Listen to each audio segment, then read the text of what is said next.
I want to bring it back to your theme a little bit, Glenn, because you picked environmental, social, and governance. So let's foil that with what you kind of experienced in crewed aviation versus the opportunities you see now as the CEO of Volatus in that ESG world. So you talked about the little blue recycle bins. I laugh because like we had those right in the military. Everybody in the federal government in the United States had one of those blue bins under their desk.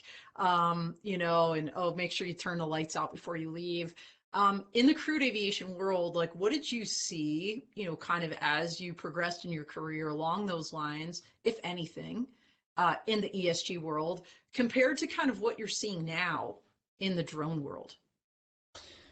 I would say again, I would be giving myself too much credit if I connected all of those dots back that early on. What I was seeing through most of my professional flying career was airframes that were becoming more efficient, aerodynamic designs that were becoming more efficient, and mostly engine OEMs that were creating more efficient power plants. We went from turbojet to turbofan, and then the turbofans just became incredibly high bypass technologies that were, really reducing fuel consumption.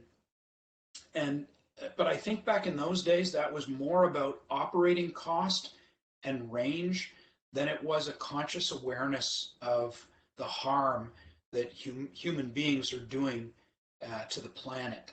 And I think it wasn't until I really got into drones, and most specifically when we took our company public, that it really became a subject for me that I became, both interested in and also inspired by. I think it's critically important, but effectively, aircraft are getting better because they're reducing their fuel consumption.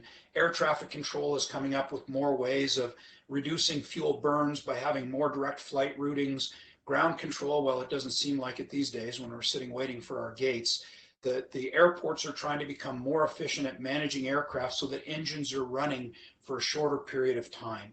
And that's as much about the environment, maybe even more about the environment today than it is economic operating considerations. But we're still, as of 2017, dumping more than 50 billion tons of greenhouse gases into the environment every year. And about 10,000 pounds of that is pure carbon, 20% of which will still be in the atmosphere 10,000 years from now. So it's a topic that became huge for me.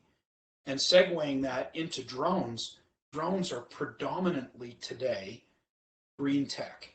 We are either battery operated, hydrogen, which is up and coming, or hybrid, where you're dealing with, in some cases, 1/50th of the amount of fuel in a drone that we would be burning in a comparable mission on a crewed airplane or helicopter.